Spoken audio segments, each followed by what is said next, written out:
దేవుడు ఉన్నాడని నిర్గమకాండ 14:11 వచనంలో అందుకు మోషే భయపడకుడి, యెహోవా మీకు నేడు కలుగజేయ రక్షణను మీరు ఊరక నిల్చుని చూడండి. ఏమంటున్నాడట? ఏమంటున్నాడు మోషే?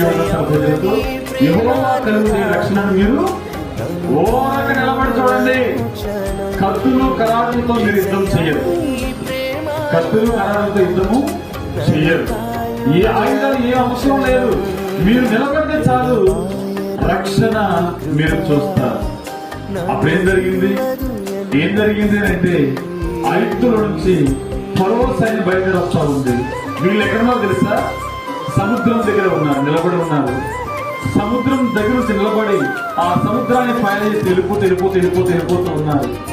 సముద్రాన్ని దాటిన తర్వాత ఆ ఫరో సైన్యం అంతా కూడా వచ్చేసి వాళ్ళు మేము కూడా వెళ్దాం,